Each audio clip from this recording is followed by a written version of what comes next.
Harga Bitcoin kan udah nyentuh angka $30.000. Nah ini banyak banget dari kalian ya yang nanya ke gue, kok itu belinya kapan sih? Apakah belinya sekarang nih? Belinya nanti ya tunggu turun dulu? Atau kapan sebenarnya belinya? Nah gue punya prinsip sebenarnya walk the talk ya. Jadi gue mau ngajarin kalian apa yang gue lakukan. Gue nggak suka cuma nyuruh kalian terus gue nggak praktekin langsung. Jadi kali ini sebenarnya gue pengen bikinin sebuah series yang spesial untuk kalian, yaitu namanya borong Bitcoin. Jadi ini bakal gue update setiap bulannya sampai nggak tahu kapan. Tapi gue pengen praktekin ke kalian kapan sih sebenarnya waktu yang tepat untuk belinya. Soalnya kalau cuma ngomong doang ya kan banyak orang bilang oh bisa beli dari segini. Sebenarnya gue udah sering sharing ke kalian dari awal Januari, dimana gue bilang gue beli itu di sekitar 18-an ribu. Kalian bisa cek di Instagram highlights gue di sini ya.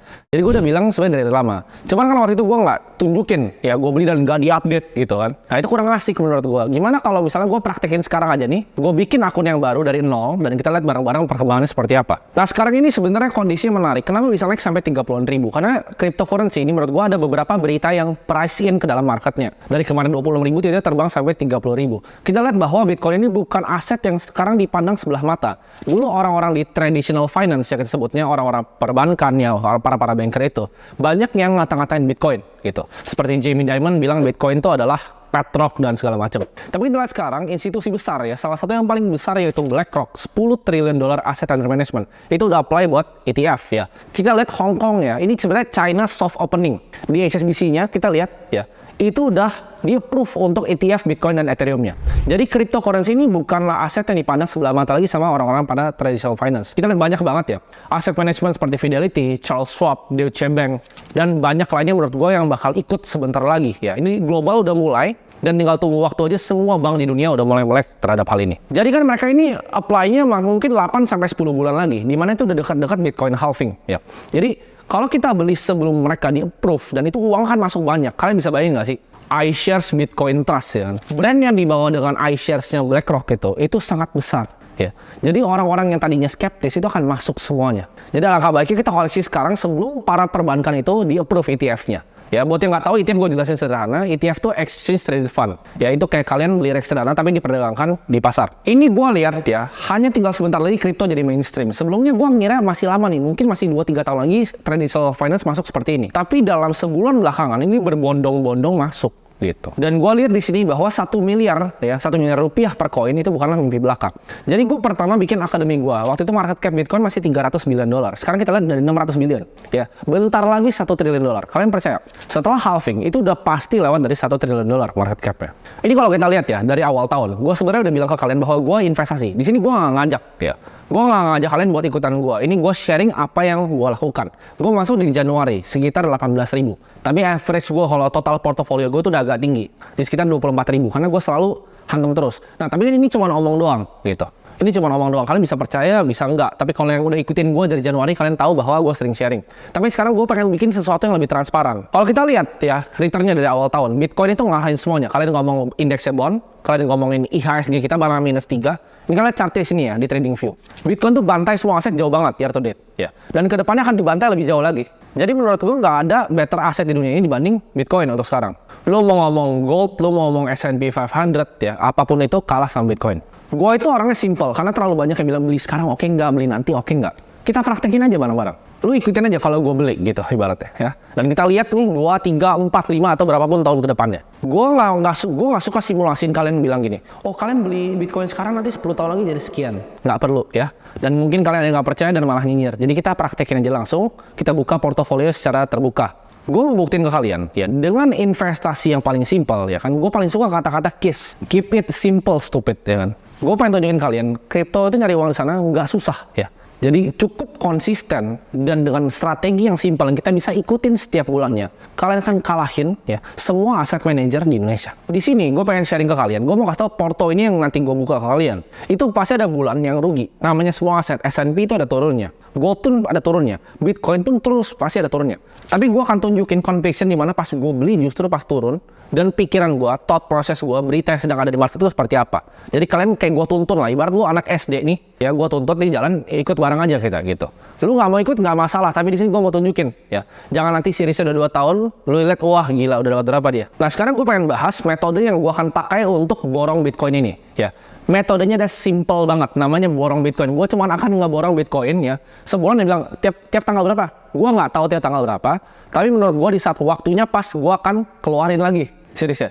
Jadi bisa sebulan sekali, gue bisa beli sebulan 2 kali gitu. Bisa sebulan 3 kali terserah. Atau bahkan misalnya 2 bulan sekali. Tapi gue akan sharing setiap kali portonya ini gue tambahin dan gue beliin Bitcoin. Nah ini gue mau kasih tahu dulu kalian. Kalian bilang, bang berarti itu metodenya dollar cost average dong. Setiap tanggal 1 beli enggak? Ya. Ini banyak banget yang salah kaprah tentang dollar cost averaging. Ini gue akan jelasin di sini. Kalian anggap misalnya punya gaji UMR ya, misalnya 5 juta nih, misalnya. Kalian bisa sisihin 10%, 500 ribu untuk berinvestasi di Bitcoin misalnya setiap bulannya. Pertanyaan gue, ya, apakah itu DCA atau lump sum? Kalau kalian coba pikir dulu. Nah ini kalian banyak yang keliru. Banyak influencer yang bilang, oh DCA. Mereka nggak ngerti DCA itu apa. DCA itu kalian misalnya punya uang 5 juta nih. Lu mau cicil 500 ribu dalam 10 bulan, itu baru DCA. Tapi kalau gaji lu 5 juta, lu sisihin 500 ribu untuk berinvestasi, lu taruh 500 ribunya itu di sebuah aset, itu lump sum. Karena uang yang lu dapat itu waktu sekian. Ya, lu langsung sisihin, lu taruh. Itu format dari lump sum. Jadi itu bukan dollar cost averaging. Pertanyaannya, kok kenapa nggak di DCA aja kalau kayak gitu? Kenapa kita lump sum seperti ini? Di sini gue bikin video ini, gue nggak mau bikin tentang ngajarin kalian DCA, ngelawan lump sum itu lebih optimal yang mana. Gue hitungin kalian datanya. Lu datanya langsung di research di sini. Nanti gue link di bawah ya. Ini research dari Vanguard, lu tinggal download aja, lu baca ya. Lebih optimal mana sebenarnya? Dollar cost averaging atau lump sum? Dan kalau kalian tarik datanya, ya, bagaimanapun caranya di Bitcoin ya, akan selalu lebih efektif untuk kita lump sum dibanding kita DCA. Kecuali kalian tahu nih, DCA-nya pas turun terus gitu. Makanya ada yang namanya dynamic dollar cost averaging, tapi itu ntar aja ya. Jadi ini seriesnya simpel banget. Kalau percaya gue, tinggal ikutin. Tapi gue nggak ngajak sama sekali. Lu nggak invest Bitcoin, gue nggak peduli. Kalau bisa lu nggak invest, kenapa gue bisa invest lebih banyak gitu. Harganya lebih sedikit, gue bisa invest lebih banyak. Kalau bisa malah nggak usah diinvest. Nah mungkin akan ada beberapa orang jenius yang coba untuk menantang metode gue ini, ya kan? Ala lu ngajar kripto ribut-ribut segala macam, kenapa nggak coba trading aja? Ini kan apa? Nanti setiap kali gue buka nih harga Bitcoin, ntar ada, oh nih chartnya begini, patternnya begini, kenapa nggak trading aja? Gitu kan? Di sini gue akan kasih tahu ke kalian ya. Memang bisa betul di leaderboard FTX waktu itu yang hancur, di leaderboard Bybit, di Binance itu banyak orang yang bisa trading dengan wah dapat yang gila banget gitu. Kayak contohnya GCR ya dan banyak teman-teman yang lainnya, Tree of Alpha. Mereka bisa dapat return yang wah gila banget. Tapi gue yakin kalian bukan mereka. Gitu. Mereka itu mendedikasikan waktunya ya 24 jam ngeliat market kripto dan berdansa dengan market. Kalau lu siap itu silahkan gitu. Di sini gue nggak bilang nggak bisa trading untuk jadi kaya. Gue tahu ada beberapa teman gue yang bisa trading kripto dan kaya banget. Tapi gue yakin 99% dari nonton ini nggak siap untuk dedikasiin waktunya untuk trading di kripto. Gue yakin kalian banyak punya kesibukan lain. Kalian punya pekerjaan yang lain. Kalian pengen gandain duit kalian. Nah ini cara yang paling simpel yaitu lu fokus aja kerja, tabungnya di sini asetnya. Karena uang itu adalah energi. Ya, aturan pertama dari termodinamika, first law dari thermodynamics adalah energi nggak bisa dihancurkan, ya, energinya hanya bisa dipindahkan.